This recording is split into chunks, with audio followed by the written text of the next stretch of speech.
welcome to a new episode of the Movie Dawgs show. All right, folks, this is our last trip here in the DeLorean time machine. I just want to say that this has been a blast this past year and a half, or half of a year, traveling through the 1980s and reminiscing on some films that I picked out that I enjoyed very much in my youth.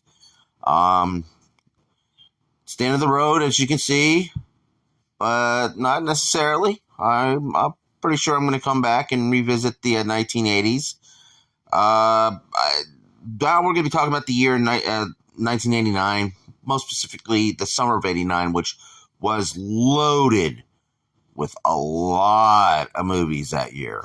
It was also nicknamed the summer of sequels. There were a lot of sequels back then. And I do hope that you remember some of these movies that I'm talking about and share on the comment section below your favorite movies from 1989 here on the Movie Dawgs show. Before I get to it any further, I do want to thank my sponsors for this year.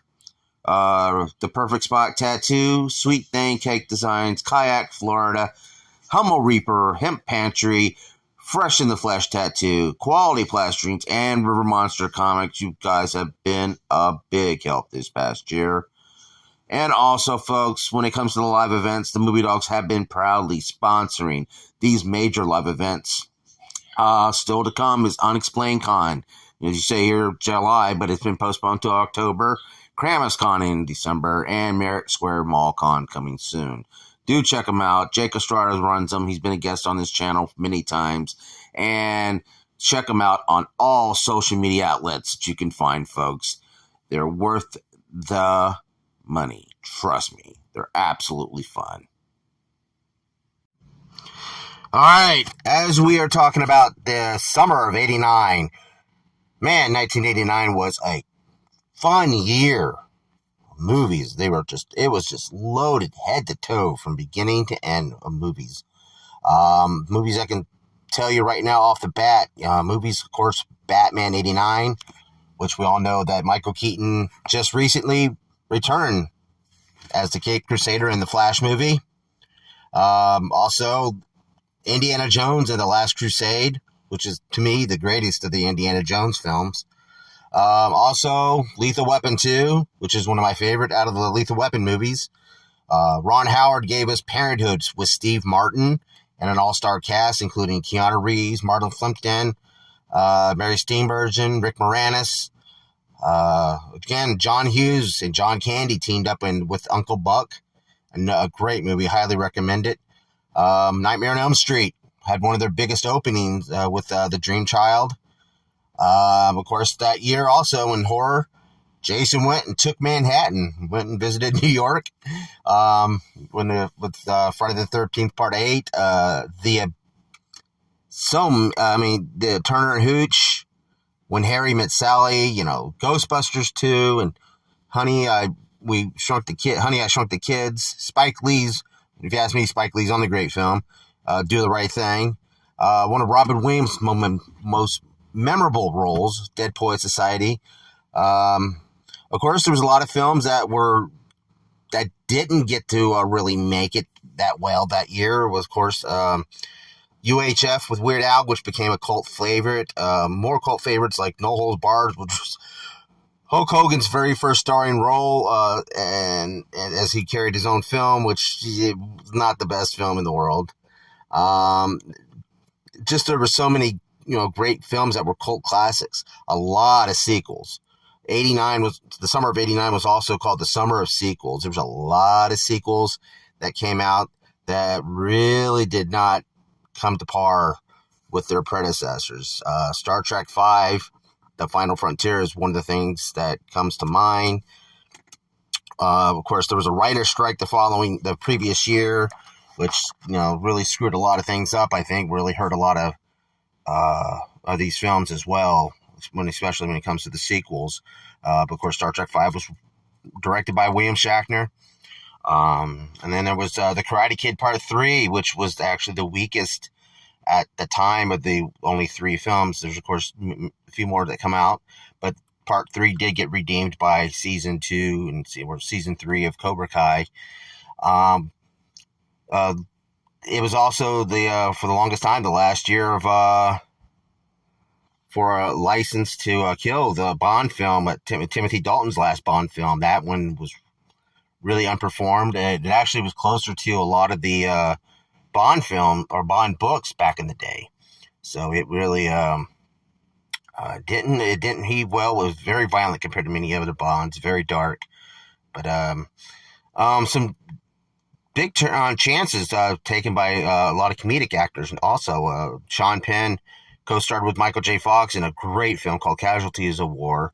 It was one of the first outings where Michael J. Fox was trying to branch away from the comic stereotype that he had kind of been in. But it was a very great film. I highly recommend people check that out. The Casualties of War was a very great film. Other movies that were notable also was Roadhouse, which became a cult classic. Nobody's been able to repeat that. They've tried to do sequels. They've been trying to make a remake. You can't compete when it comes to Patrick Swayze. It was one of his best films. Other movies I recommend that came out this year also was a movie that starred Keith Sullivan and Lou Diamond Phillips, which they both co-starred in the Young Guns movies. It was a movie called Renegades, where they're a mixed match pair of buddy cop films. Highly recommend that movie. There's so many movies. Weekend at Bernie's, great comedy. Sequel sucked. It came out a couple years later, but Weekend at Bernie's, I highly recommend it. Very, very fun film. Of course, before I mentioned When Harry Met Sally. Anybody who has been in one of those long-term friendship that turns into a relationship, it really hits home. And, when you got that friend that you you can't help but you want to be with them, but you're afraid to lose them as a friend.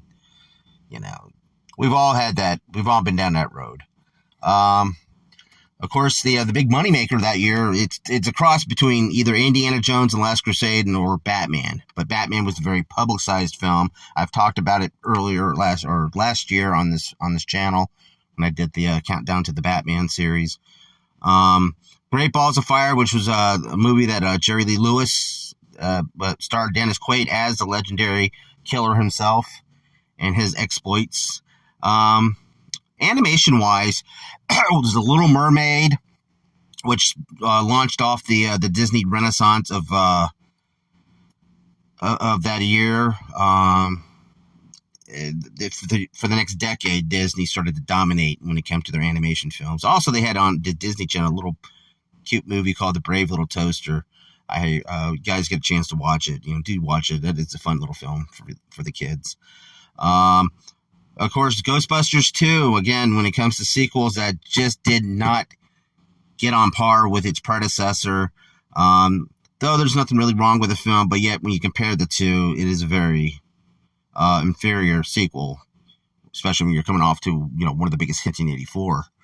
But again, there were so many great films that come out this year, and I can't, get into all of them, because I'll be here all damn day, or this will be a multi-part episode. But I do have to say, yes, again, the year 1989 would be a great year to look up and discover new films or films that you may have forgotten about that came out that year, folks. Check them out. There's plenty of them.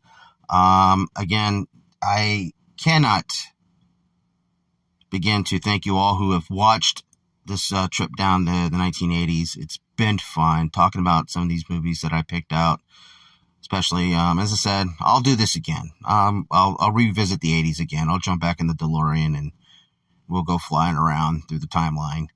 But again, folks, I want to thank you all for watching. Again, what is your favorite movie from the year 1989? And what's your favorite movie from the 1980s in general? Leave it down in the comment section below. And be sure to hit the thumbs up on this video. Let's get the analytics up on this channel and really make it happen. All right, folks. So, do remember that, it's for the love of film. Also, to let you guys know that in September, I will be taking a break.